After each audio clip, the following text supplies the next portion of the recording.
and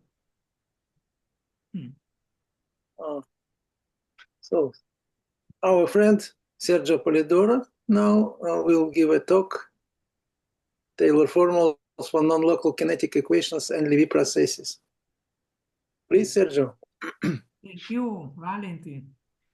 Thank you for inviting me to this list of seminars. Valentin is my old friend, and I'm pleased to see him once more. And I hope we will meet again in presence. We will see, and I start my presentation.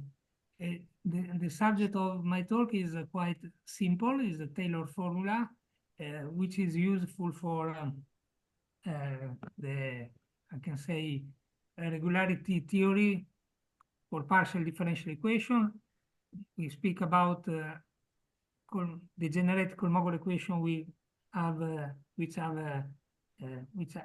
appear in kinetic theory and also in stochastic processes. So you will be familiar with the application, and I try to point out the connection between the regularity theory and the stochastic process theory. I introduce the equation, then I discuss some no results about Taylor formulas, and we show an application to the regularity theory. Then the novelty of this seminar is about non-local and non-linear operators, so I will extend the no result to this framework, and I will give our main result. This is a joint work with colleague Maria Manfredini of my university in Modena and Stefano Pagliarani, which is a professor at Bologna University. So, introduce some notation. The notation are more related to the stochastic theory, and indeed F is in stochastic theory is a function depending on velocity and position in the phase space, and is at the time. F usually in this setting describes the density of particles with velocity v and position x at point t. So this is the setting. You see a Laplace equation, a Laplace operator acting only on the variable v, and transport equation the left-hand side of this identity, and the unknown function is f. You see how degenerate is the equation, because only second order derivative appear with respect to v. We are interested also in classical solution to somehow uniformly parabolic degenerate parabolic equation. I mean, instead of the Laplace equation here, we have a non-divergence form second order part. The matrix Aj is symmetric often. The coefficients are bounded and is uniformly positive. And in this case, the case of the prototype equation is 1/2 of the identity. Sometime I will say something about the divergence form operator, and often in this case distributional solutions are considered, but I will not focus very much on this side of the theory.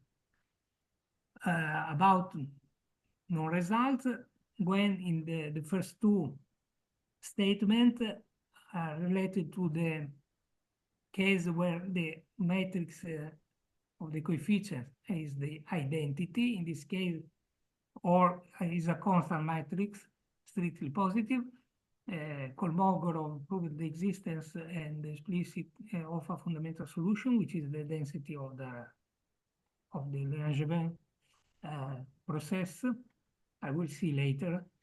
And in this case, also the solution of this equation are smooth. And when considering all the continuous coefficients, the fundamental solution has been constructed by the parametric method by several authors in many occurrences, starting from almost 175 years ago, and then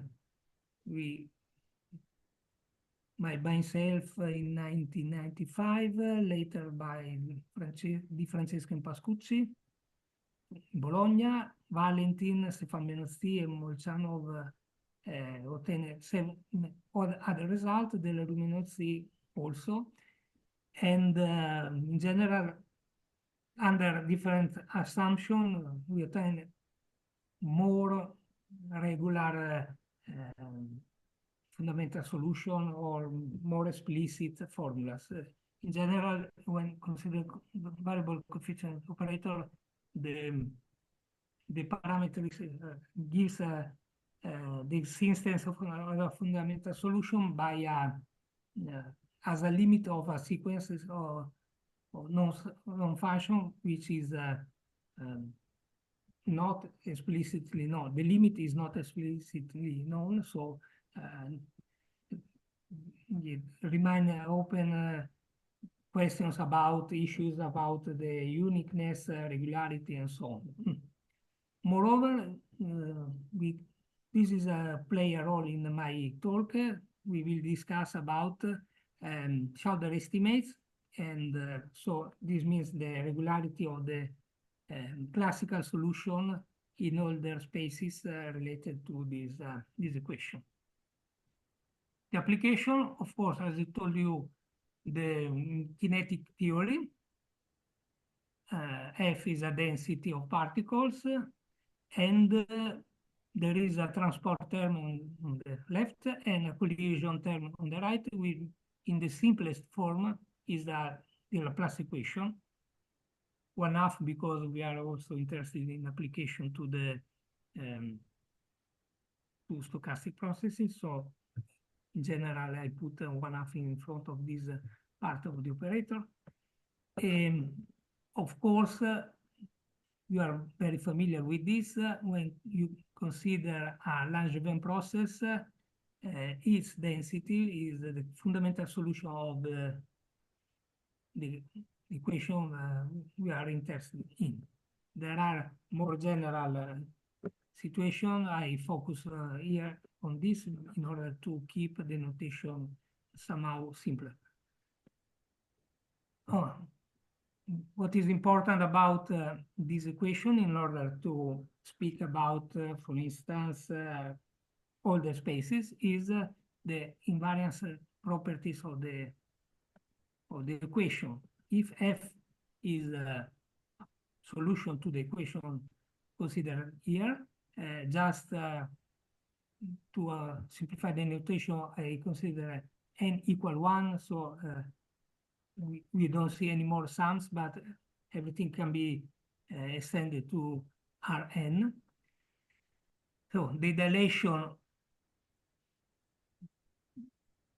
are such that Vxt becomes R, V, R cubed x, R squared t is still a solution to the starting equation. This means we say that the equation is dilation invariant, but the dilation is this one. And also there is a translation. This is the correspond to the Galilean change of variable.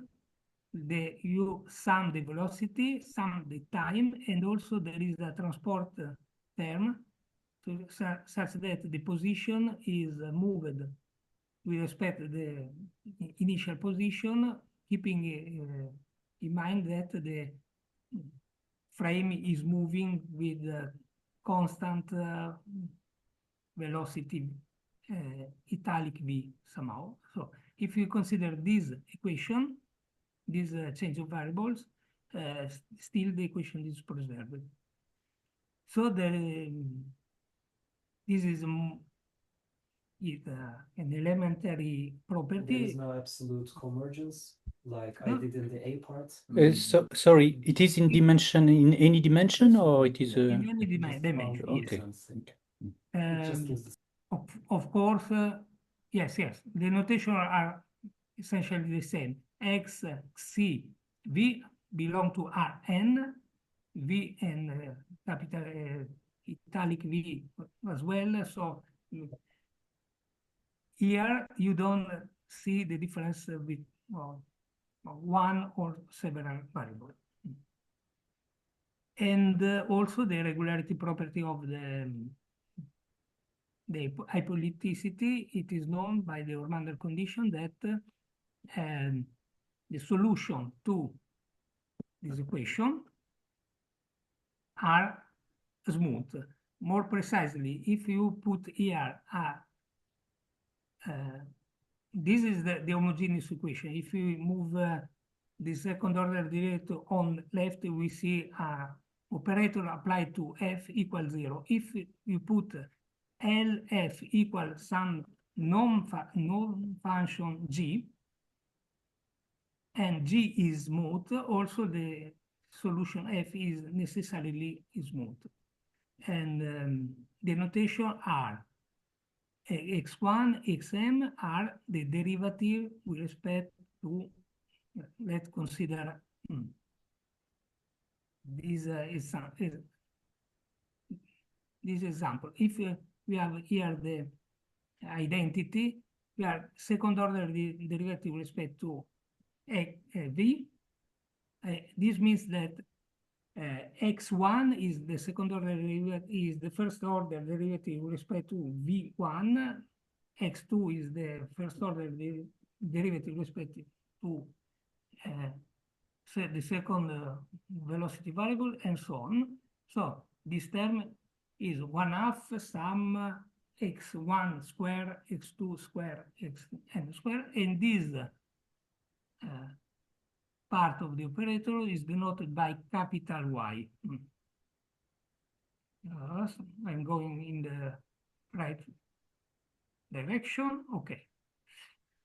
So the operator is this one. The differential operator is this one. If LF equals G in some open set, and the vector space generated by the vector field appearing here and also by the commutator is the whole space Rn plus 1, then this is called Ormander condition. If G is infinity, also the solution is infinity. The commutator, by definition, is xe applied after xj minus aj applied after xc. So when this part is the Laplace operator, everything commute, and commutator don't see any term of this form. But if we consider this one in one variable, x is the derivative with respect to v, so the second part of the operator is x squared, and y is minus, in order to write correctly this. But of course, this minus doesn't have any role. In any case, in order to preserve the coherence of the statement, y is v dx minus dt. So then we identify the vector field with the coefficient. You see, this is a vector of R3, this is another vector of R3, and is not, the span is a vector space of dimension 2. Of course, if, as soon as we consider the commutator of x and y, is here you see the computation. Essentially, the derivative with respect to v is put on this coefficient, and this is the unique term which does don't disappear. We find the derivative with respect to x with respect to f, and the commutator is this one is the vector 0, 1, 0. So we find among the two vector field in the operator and their commutator, we find a basis of R3, and then the Fermat condition is satisfied. And this occurs also when considering the several space variable. Please believe me. And this fact also somehow explains why there are x has to, in the dilation group, has to have a weight 3, because this is a first order derivative. If L is considered as a second order operator, y is a second order derivative, and this is a linear combination of third order derivative, x1, y2. If you compute x and y after y, we have a third order derivative. Also, yx is a third order derivative. A linear combination is a third order derivative. Also, let me point out something which will be useful later. This identity shows that we have not a uniqueness. The derivative cannot be expressed in a unique way as occurs in the Euclidean case, because this third order derivative is the sum of the two xy and capital Yx. So this will have a role in the sequel. And also let me explain how the geometry play as a role in this framework. I don't want to spend a lot of time in this picture, but in any case, if we move, this is the basis of my results. So maybe I will go back to this picture later, but let me check. We move in the direction x, and we have this degree of freedom, and we can move as if you put v equals 0, we move in the direction t, vertical line, and horizontal line with respect to x. How can we recover the direction x, which is the missing one, if we consider the two vector field? So we move up to here. Then we follow the drift, this vector.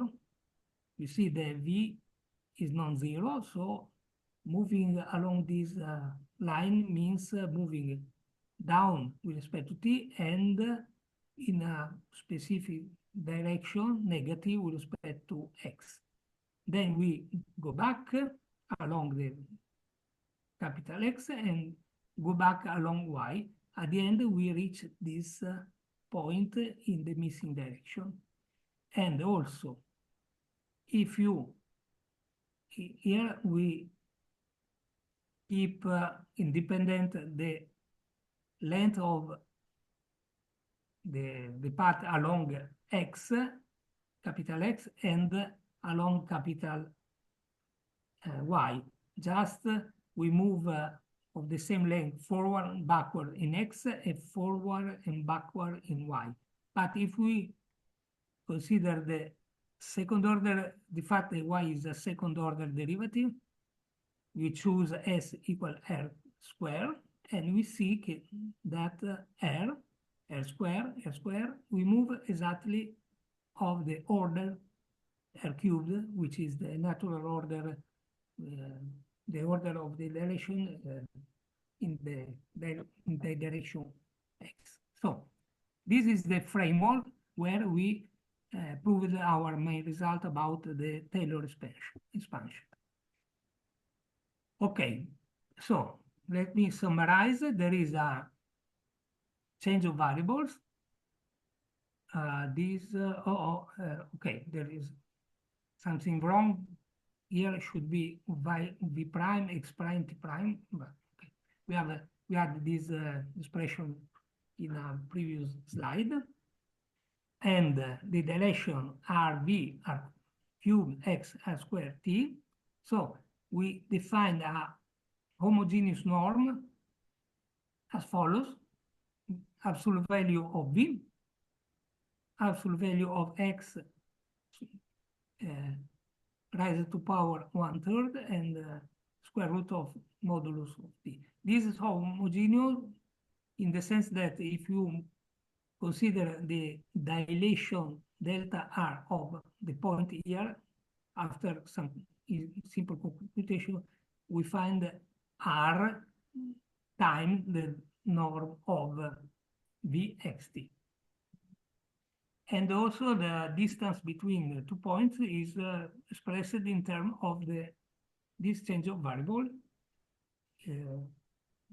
t minus t prime 1/2, v minus v prime.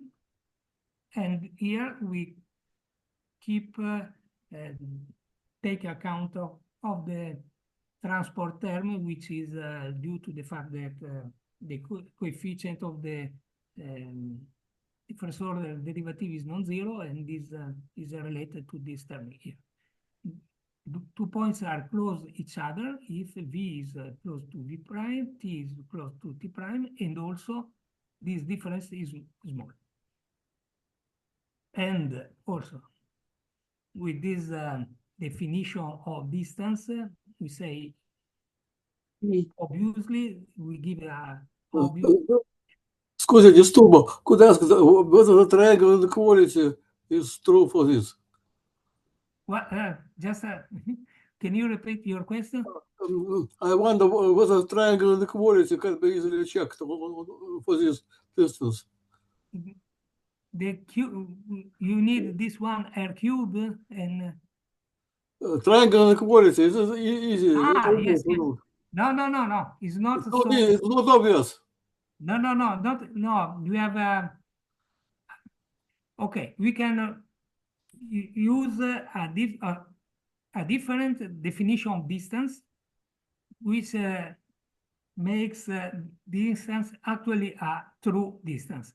This is not exactly a distance because So you mean some quasi-distance with some constant? Constant, yes, it's a quasi-distance. Okay. Yes, a constant in front of. Yes, right. Yes. You are right. Also the norm of this vector is less or equal, not the product of the norm, but 4 times the product of the norm. But so you need to survive with this complicated property of the distance, but when you use a finite number of times this constant, it doesn't make a very does involve big troubles in general. Thank you for asking it. I go ahead. Okay. And in order to define Holder space, we say that F belongs to C2 alpha if alpha is between 1, 0, and 1, if F, the first order derivative and the second order derivative with respect to space, I mean with respect to the variable where the second order derivative appear in the operator, belong to C alpha. And also, capital YF is a directional derivative, a Lie derivative, which is defined as the limit of this ratio. Okay, so we move along the line, this line here, essentially. And so we move down with respect to t, or up with respect to t, and x plus sv. And of course, this is the definition of the derivative. And this has to be a C alpha function. Of course, if f is differentiable in the Euclidean sense, this also the derivative with respect to t and the gradient of x appear, and you can write this as a linear combination of the term which appear in this expression. But when you are trying to prove order continuity of this function, we need to consider this as a directional derivative, not a linear combination of derivative, because in particular these are second order, a third order derivative. So you are assuming too much in order to prove C2 alpha regularity of F, for instance. Okay, there is something new in the literature.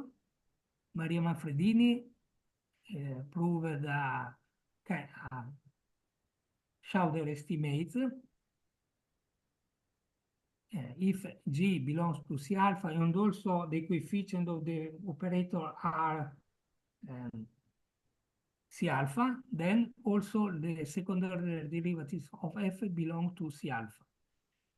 Alessandra Lunardi, which she's retired but was a professor at the University of Parma, very close to Modena. Luca Lorenzi as well proved all other Schauder estimates. Marco Di Francesco and Pascucci from Bologna proved a similar result. Okay, Taylor formulas. The first result I'm interested in are due to Stefano Pagliarani, Pascucci, Andrea Pignotti, and belong to were proved by in some PhD thesis of Pignotti, I think. And the definition is written here. The C alpha norm is if we move along the direction V, is the standard C alpha modulus of continuity. We move in the direction EI of length S. The computed difference divided by S to the alpha. This ratio, the supremum, has to be bounded uniformly with respect to S and also with respect to Vxt in R in the whole space. And concerning the directional derivative along Y, since it has been considered, it needs to be considered a directional derivative, we move in accordance with the group translation. So plus SV and divide by S alpha 1/2 of alpha, because it's a secondary derivative. This has to be fixed in this way, and this is a definition of is the minimal definition of order continuity. Nothing is required with respect to X, as we see. But I will spoil by using this picture, red and green, from this. If I have to say, I tell you, if you use this construction, we have R rise to alpha because we have order continuity with respect to X. You see, we move along a square, and so a square has the power alpha divided by 2. So we have another R to alpha, R to alpha, R to alpha, and so we recover the order continuity of exponent for alpha divided by 3 in the direction of the commutator. Okay. Okay. So in principle, you do not assume more than the regularity along the vector fields in order to have regularity in the whole space. And the C alpha space are defined as follows. Okay, alpha belongs to 0, 1, 1 is included, and so the C alpha norm is the C alpha norm of with respect to the vector fields, nothing else. Note that if alpha is equal 1, here we have Lipschitz continuity and not differentiability. There is a difference between C01 and C10. With this definition, alpha equal 1 means Lipschitz continuity and not differentiability. Okay, we go ahead for a step. If alpha is greater than 1, we introduce the first order derivative with respect to v1, v2, vn, and we consider the C alpha minus 1 norm of this function. C alpha minus 1 means derivative order continuity with respect to v and also with respect to the vector phi1. And also we add C alpha y because it is defined alpha is divided by 2 here. So we reach when alpha is 2 is the Lipschitz continuity with respect to the vector field y. And then if alpha is greater than 2, we introduce the derivatives, and there is a recursive definition in order to have any alpha not limited to 0,1 or 0,2. We introduce further derivative and you go ahead. Okay, let me point out. So, sorry, to be sure to understand this notion of alpha order. If I take a function f, which is alpha order in the usual sense, does it imply that it is alpha order in your sense? Well, usually you put Anyway, never mind. That's just something I'm curious about. And it this would have been more clear if we had had this. it's okay for every positive sequence. real Anyway, number. so it's non-uniform. Yeah. That's sure. Somehow you have Right. Okay. It's the same question. alpha 3 plus Limit and or you want to ask 1/2, say, uniformity. you have 3 derivatives So of this the limit is easy to respect to f, calculate for the same with reasons in respect to geometric v, series. Yeah. and 1 derivative with I respect see. Since it's an to ultimate, phi1. it's just So plus. I we can see. write alpha as Yes. Like, I its will just integer skip part you plus still got something one? between 0 and 1. Not one. I'm sorry to interrupt you, Cedric. It's look like we hear people around you, and Yes, sorry. please mute after question. It's okay. This is a definition which is very fine in order to do the computation. Okay, so it's not very usual, but is quite simple. It's intuitive. You go back. We scale down the exponent every step by step in order to reach separate the integer part of alpha and alpha minus its integer part, which is between 0 and 1 when considering this direction, and between 0 and 2 when considering C alpha. Okay, just to point out this, also the monomial have a degree. So v to rise to power alpha v, x alpha x, t alpha t has degree y weight of this number, as usually in the Euclidean setting. The power, every power of t needs to be multiplied by 2. Every power of x needs to be multiplied by 3. And the degree of this monomial is the sum of these non-negative integers. So, for instance, this is the general monomial of degree 1. If you put something different from 0 here, you immediately go above 2, above 1. So only a linear order term with respect to v is a polynomial of degree. This is a polynomial of degree 1.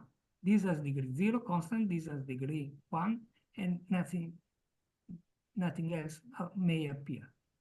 If you go further with the degree, we put this part, which is a polynomial degree 1. We can add a second order part with respect to v in order to add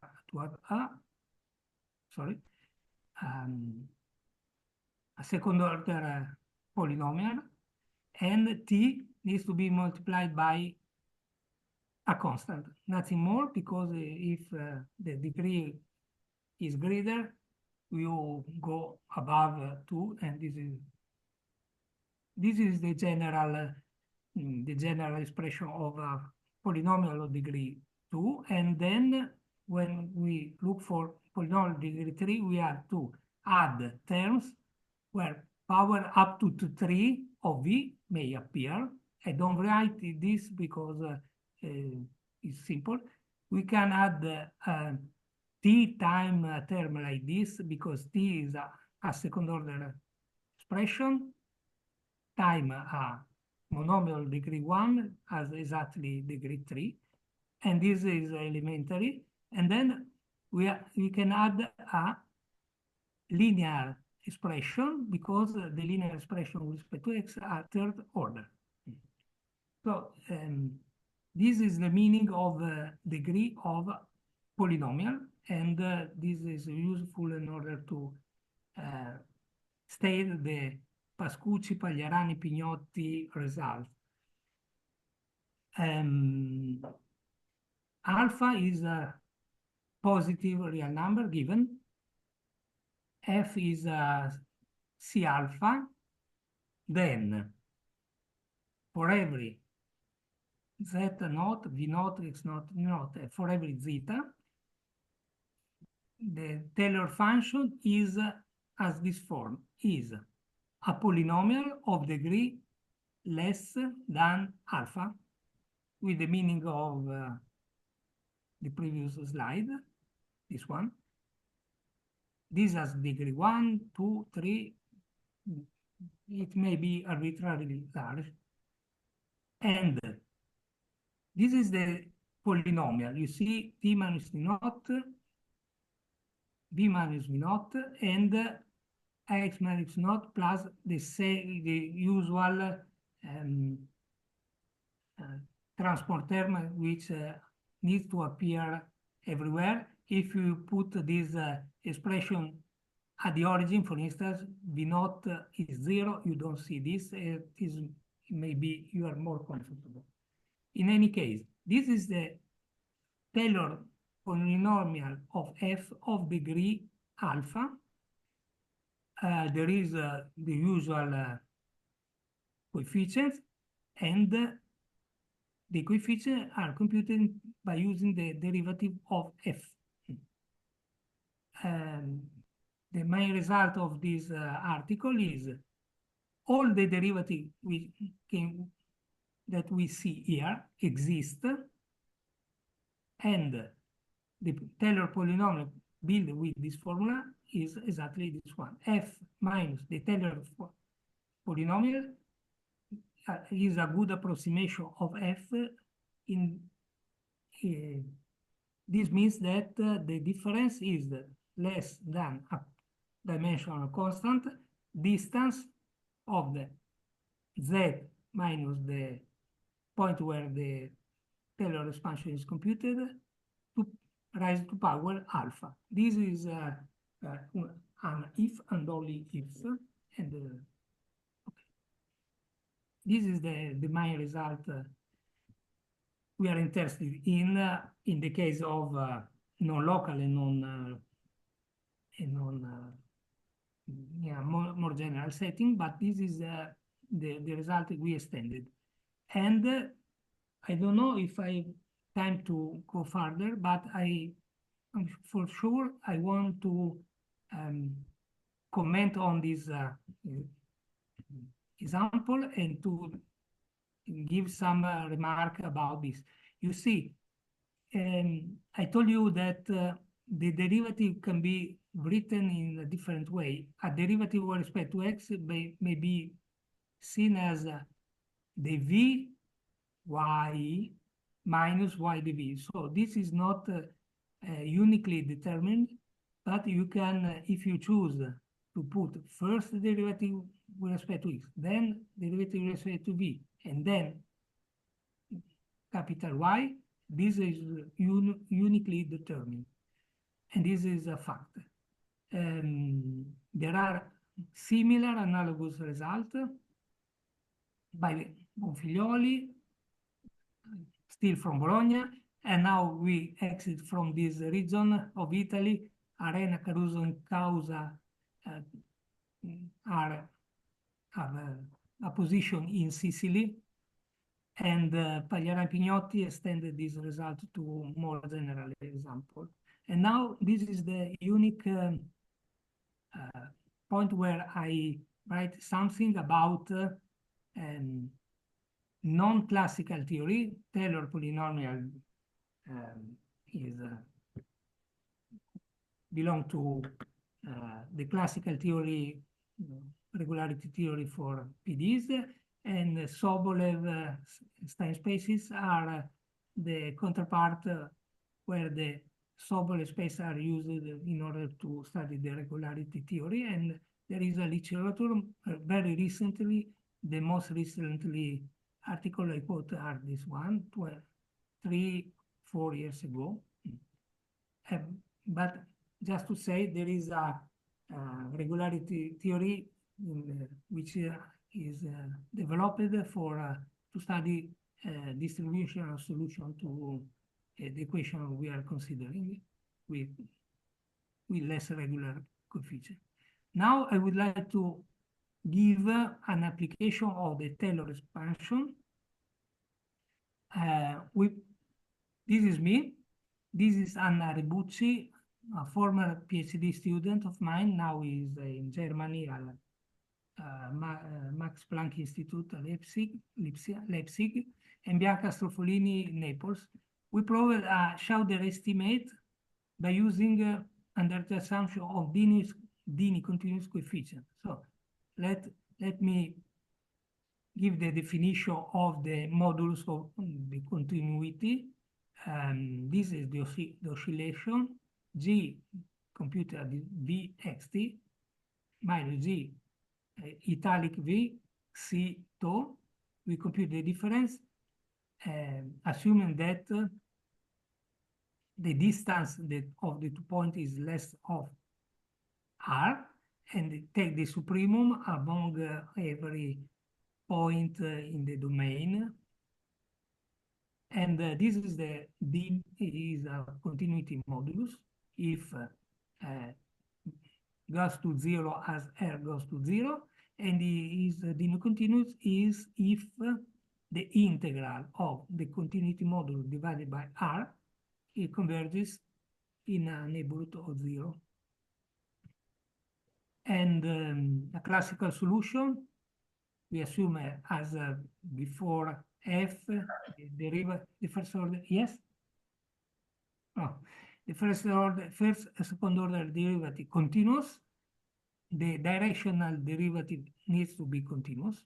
And also we assume a kind, something more that the Lipschitz continuity of the first order derivative with respect to V along the drift is a kind of Lipschitz continuity if this ratio is bounded, we need to assume that the limit has to be 0. This is somehow equivalent to say that the function is differentiable with respect to all the derivative appearing in the equation. Okay, consider a function with these regularity properties. All the derivatives appearing in the equation are defined, and also this mixed derivative needs to be defined as well. Okay, in general, if f is a classical solution to the equation LF equals G, suppose that G is Dini continuous. You see, there is the continuity modulo of OW of G, and also we have an estimate of the continuity modulus of the second order derivative. Delta square is either second order derivative of the f, these appear in the operator, or capital YF. We have a control of the oscillation in terms of a box of Excuse me, the problem is that we do not know f. So what's the goal to write an estimate in terms of sub f, which is not known? This is a solution f. Is the right hand side. All right inside. G is fine. G is known, but what's the point to put sub f? We don't know f. Okay. F is a classical solution to the equation LF equals G. This means that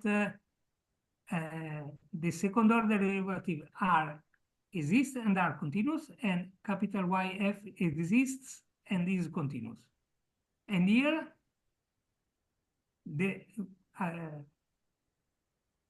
we know that if G is order continuous or Dini continuous, also the second order derivatives have some a control of the continuity.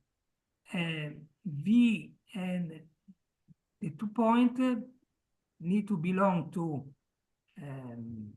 a box. Q is a box, and this is a compact subset of these boxes, essentially. And D is the distance of X, BXT, and italic V, XC, tau. And this is a modulo of continuity of the second order derivative. Let me give an example, which is, let me skip this. Just to see an example. If G is order continuous, is also a 0 lesser than alpha, lesser than 1. Consider this continuity modulus.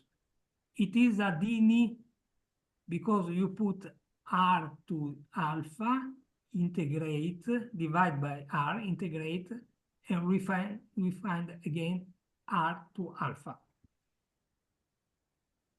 R to alpha divided by R is integrable. And then, sorry, I will, and then because if we put here the R to alpha, you see that the second order this difference is the distance to alpha plus D. Compute this integral, and you find once again D to the alpha. So the distance of this point from this point raised to power alpha. And this, of course, you recover the standard order continuity, but also when alpha equals 1, the classical Schauder estimate don't work anymore. However, we find something better. We find d, the distance, times the supremum of f, but the modus of continuity is not d anymore, is d log d. And this is the improvement with respect to what is known in literature. Okay, I can stop here. If you are curious, I quickly describe what I don't introduce any further idea. We follow the line. So please, Valentin, tell me if you are okay. I can stop here. If not, if you have 2 minutes, I describe quickly our main result. But if you are tired, I can stop without any problem. No, Alexander, how long usually our talks last? I spoke for 50 minutes. Usually more than 1 hour. So More than 1 hour? not No.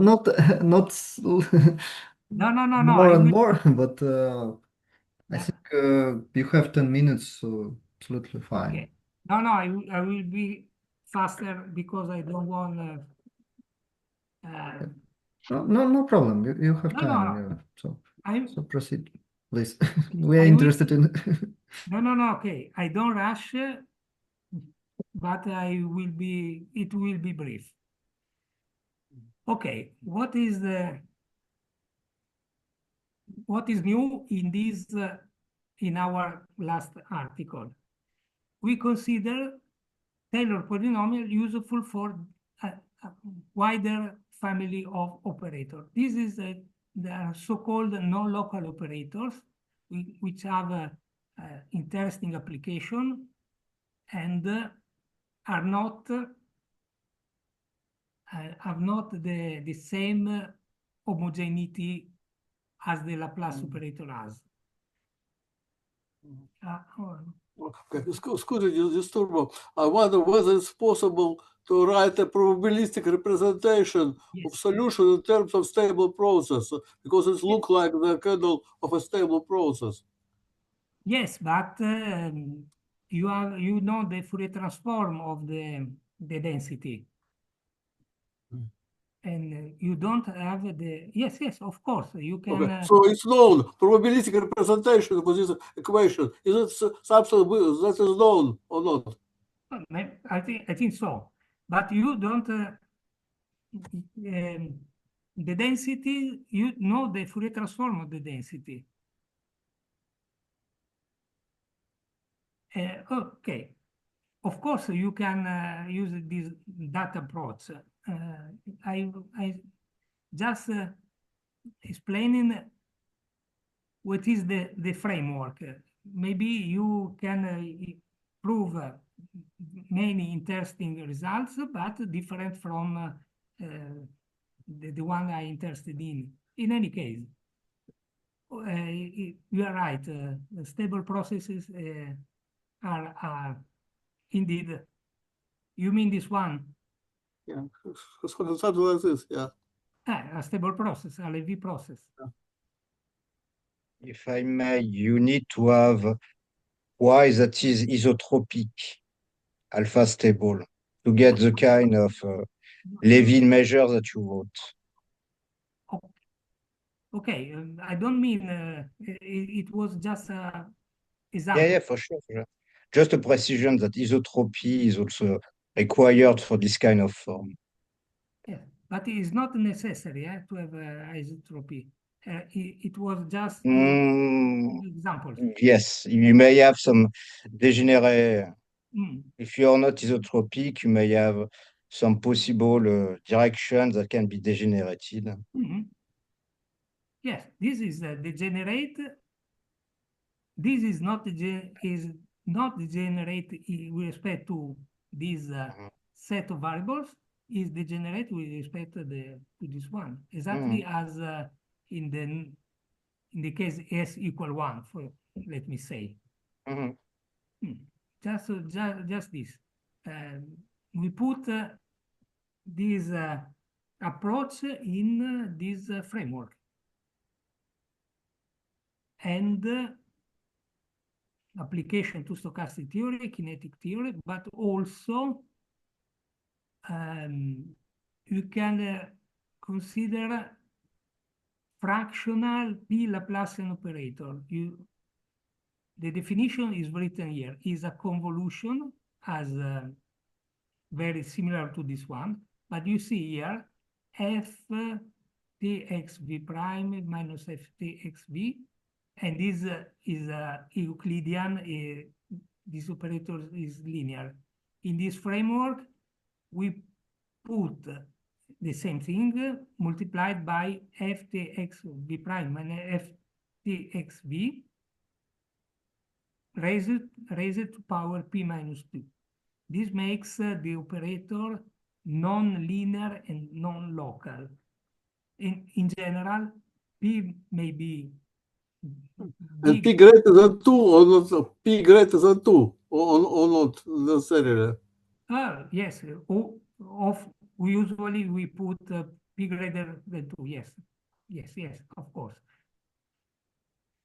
Now, I was not really interested in the application, just if you multiply S, which may be close to 0 or close to 1, P bigger than 2, the product SP may be any positive number. So we consider the geometry, which is exactly the same as before, and the dilation are different because this operator is homogeneous because this destroys the proportion R here and R square here. We have R in front of V, R to theta, which is any positive number, and in the direction of degeneracy, we have theta plus 1. This is the framework where we, the situation we explore, and essentially did the same thing as Pascucci, Pignotti, Pagliarani did in the case of linear operator of degree 2. Just I ask a question to you. An operator like this is non-linear and is non-local. I don't think there is appears in kinetic theory, maybe in stochastic theory, but I didn't see anything like this in literature. Maybe you have some interesting application. In any case,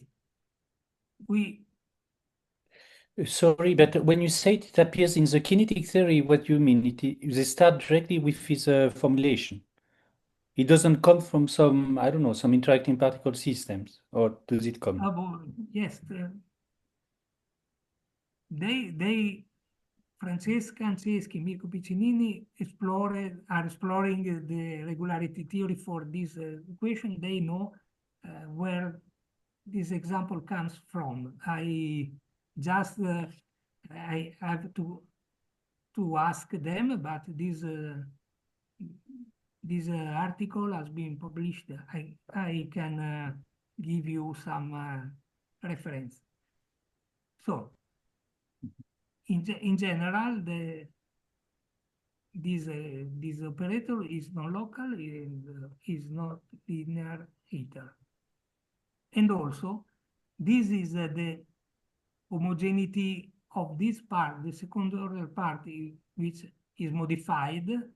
In any case, we keep the dilation with respect to this operator 1, and we modify the remaining part of the operator in order to have this symmetry. And so V is multiplied by R, and T is multiplied by R power theta, and X essentially the sum of the two exponents.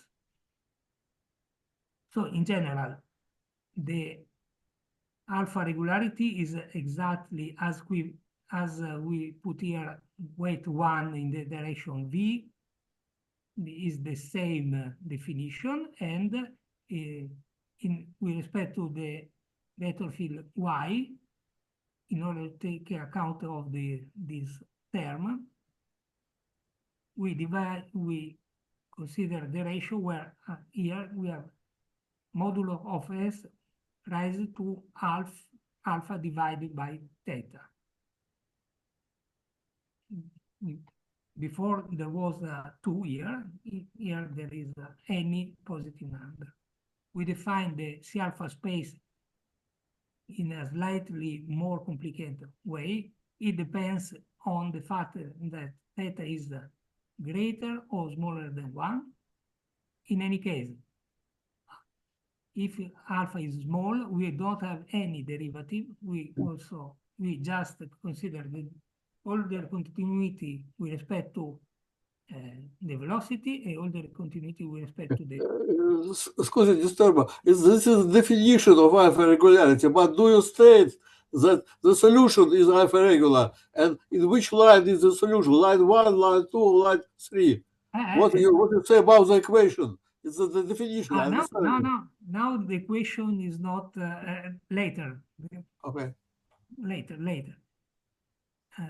Actually, the Taylor expansion doesn't need a differential equation.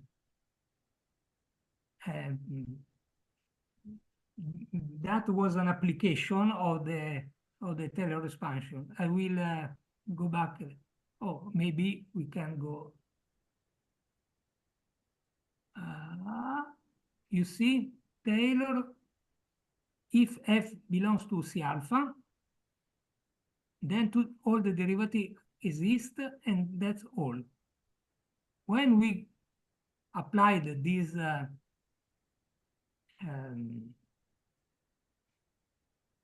result, we proved this theorem. If classical solution 2, by using the Taylor expansion, we proved that the Schauder estimate. But this was an application of the this result by Pascucci, Pagliarani, Pignotti.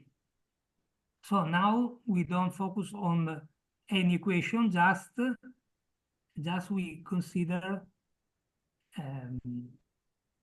a space where the dilations are more general, and that's all. Okay, so if theta is smaller than 1, I will show you a couple of examples. We introduce first derivative with respect to the vector field.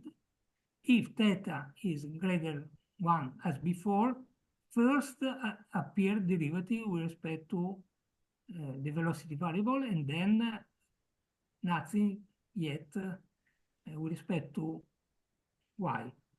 Then, as soon as alpha is greater than 1, which is the number of derivative with respect to v, and theta, which is the regularity with respect to f, we add derivatives. You see, alpha is decreased by 1 every time we add a derivative, and capital Y is decreased by theta every time we have room enough to insert a derivative. And okay, as before, the homogeneous monomial have degree less than alpha is the degree of a monomial is the degree of the monomial with respect to v. T is not anymore multiplied by 2, but is multiplied by theta, and x is not multiplied by 3, but theta plus 1. Let me skip, and formally we proved the analogous result this is not anymore on the archive, is F belongs to C alpha. All the derivatives appearing in the Taylor polynomial exist, and the approximation is exactly as in the Euclidean case. Let me show a picture, and let's assume that alpha is pi, say, okay? So if something bigger than 3 and theta is small, we have 3 derivatives with respect to v, and then 1, 2, 3, 4, 5, 6, 7, 8, 9 derivatives with respect to t, with respect to the vector field y, and also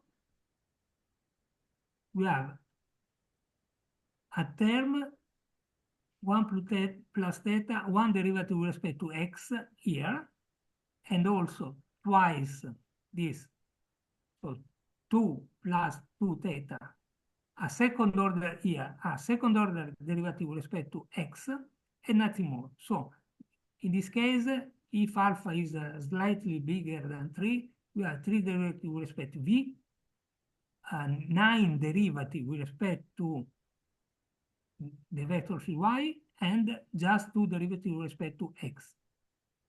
If the situation is similar to the standard kinetic equation, still assume that we have, assume that theta is slightly bigger than 1, 4 over t.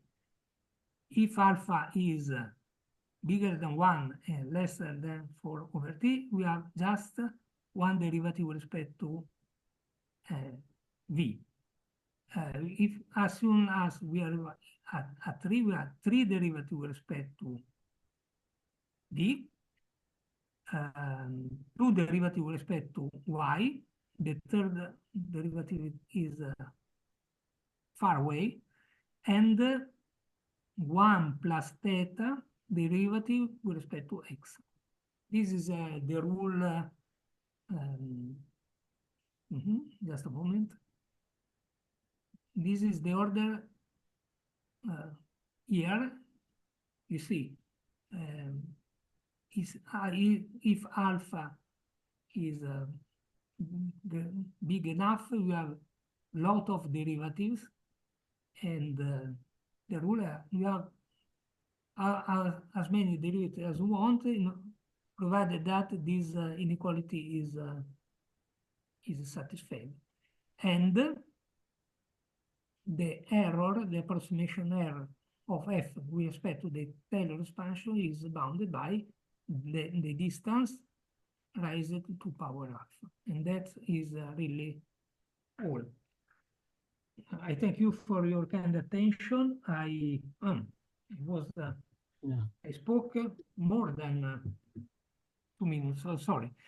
I would prefer to stop before, but in any case, thank you for your... I could ask a quick question. Still, it's not quite clear for me what you actually proved about the regularity of your tricky nonlinear equation. You say that if it's regular in some sense, you can expand it in the Taylor series. That's fine. But what you claim, what is your claim about the regularity of the solution of your nonlinear equation? That's, I didn't quite get it. Oh, no, it is written here.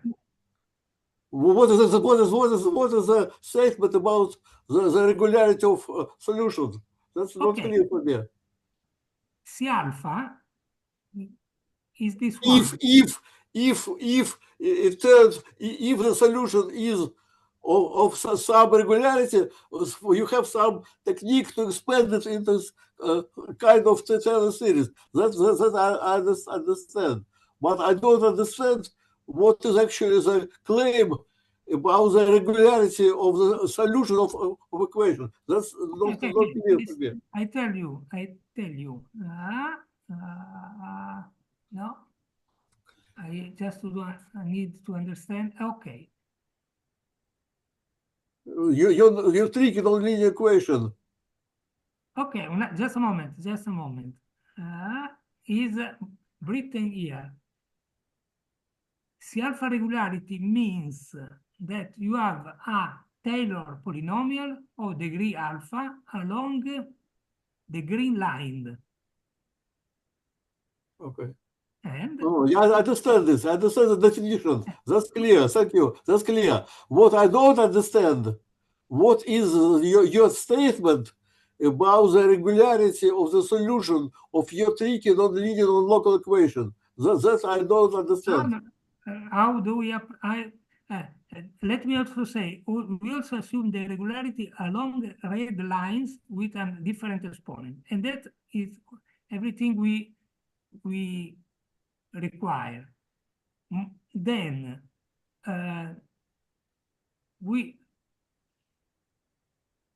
I don't know. Actually, it was Luis Silvestre asking us if there was a result of this kind for non-local and non-linear equation, and suggested us to try to prove this one. I don't know how. He says this result should be useful, and we started this research, but we don't know exactly So how. you mean that you don't have the equivalent of what the theorems that you proved before? I think it is a question of Mark.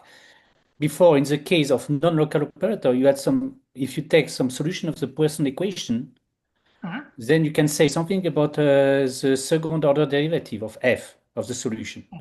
Yes, yes. But you don't have something equivalent in the case of non-local operators. We have to understand in general. Okay. However, this the framework includes non-linear, non-local operator, but we also in this case we can apply a result like this one was not available. Also, if we assume p equal 2 and s between 0 and 1. So this is our point of view. I don't know how to apply to what function, but this is our goal. Okay, thank you. If you have some application in mind, you can discuss about this. I will be pleased. I have some other question. You apply with this spatial non-linearity, which is a polynomial in p minus 2. P minus 2. In this non-linearity that you have for the non-local operator. It is non-linear, but it is a very special non-linearity. So you could imagine something which is non-linear, but which is, okay, maybe it is not exactly x power p minus 2, but I don't know, some function which behaves like x. No, I don't. Sorry, I don't understand the question. So go to your non-linear non-local operator. Okay. Non-linear. Go. Okay, there. Yes. So you have, it is a function in front of the, okay, the non-linearity is a z power p minus 2. Well, I could z ftxv prime minus ftxv. Yes, but I could consider some other function, some gamma of ftxv prime minus ftxv. I think so. So it will work also in this case. So you just took this special non-linearity just for convenience. This was an example useful just to explain why we expect here theta and we expect here theta minus 1.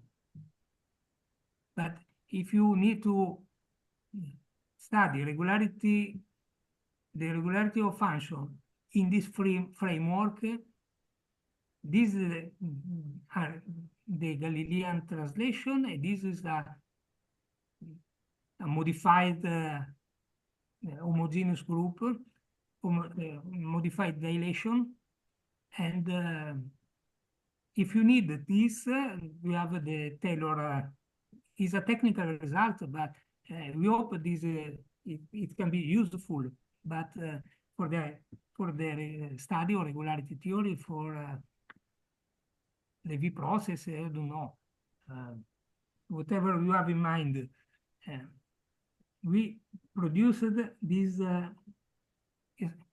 result, and we hope we can use it to study some further problems.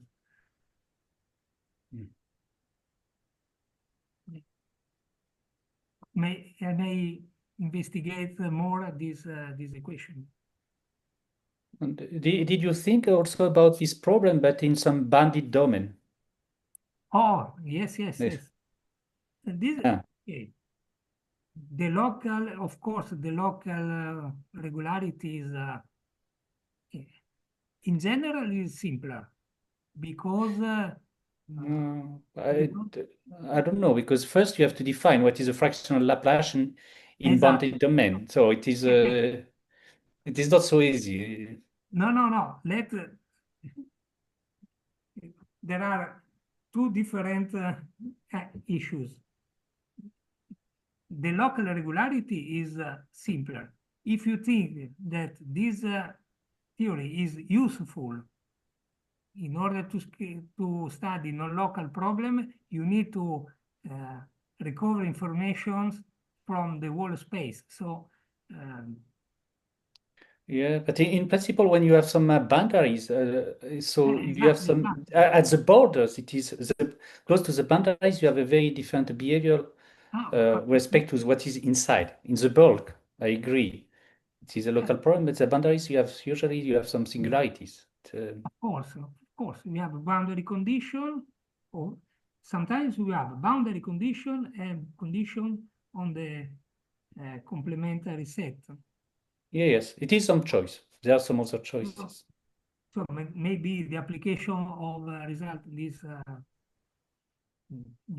kind, maybe there are not interesting application to local problems when for this kind of result. Maybe it's the natural setting is the whole space. In any case, this is where we arrived. Okay.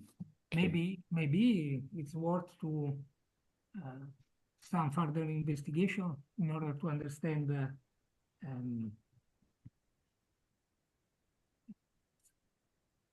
equation like this.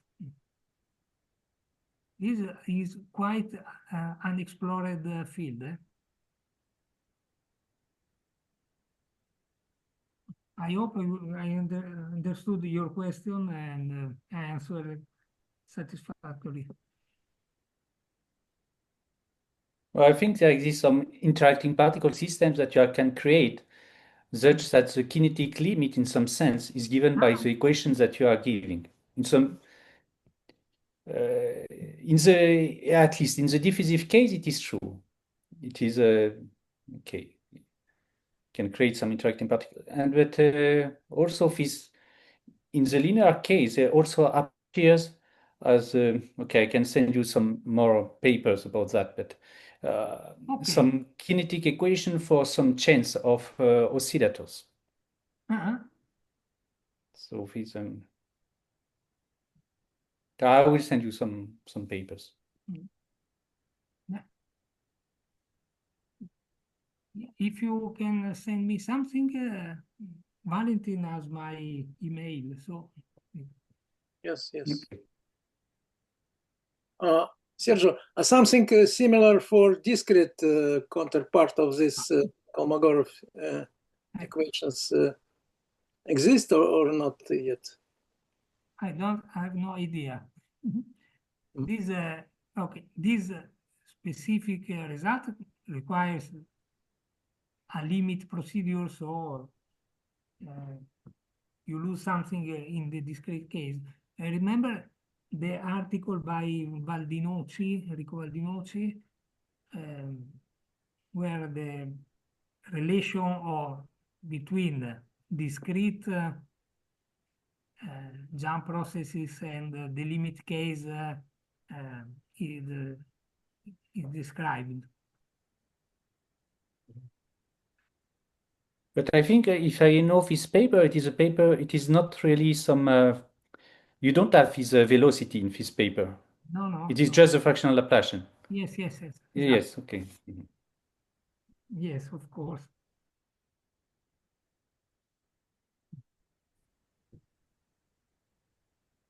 Any